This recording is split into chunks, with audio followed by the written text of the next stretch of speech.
Okay, so as I mentioned before, we're trying to hook up this little starter. This is a car starter, so you can see this. Let me get in the right position here. So there's the off, or there's the completely off, and there's the auxiliary, then the on, and it's you turn it to crank start. So I'll show you on this diagram. I went to a electrical engineering professor at our local university here, and this is kind of what I drew up. So it's kind of hard to see, but I'm going to explain it. I'm going to go over both the wires and what I did. So this right here is the starter switch right there. So you can see it's got the off and on. Sorry about the, there we go. The off and the on, or off and push is what it says here. So on is push. And then you have this little thing right here, which is called the it's called the main switch, but this was what the ignition was called. And I'm not gonna bore you with the wires out here. But then the other big one that we got is the starter cutout relay.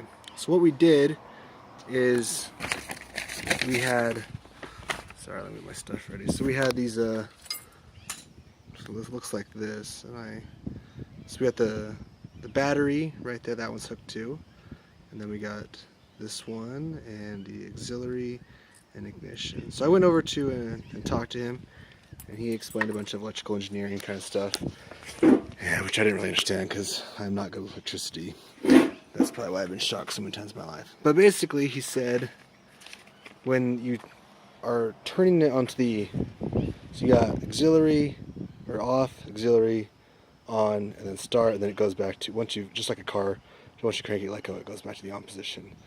So he was telling me that when we tested on the multimeter, that when it's on the start position, or when it's in the cranking position, that's what's setting the power out, which was basically this wire right there. You can see I labeled it top middle, this wire right there.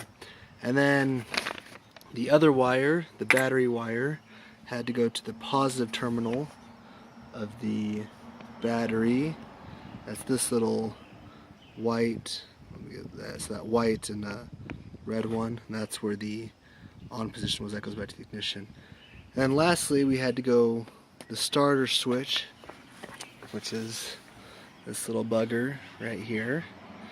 So that blue wire needs to be grounded. So okay, so we got the blue wires grounded, we got the red and white to the positive, and then we got the top one coming, the top power red wire going into the terminal there. So that's how I rigged it up, and I'm sorry for the accessories. That will be another video, but because I'm working on just a cafe racer type style, I'm trying to get rid of as much electronics as possible. So I already tested it, so I know it's going to work, but just to show you guys, let me see if I can get this video set up in a position to where you can see it work.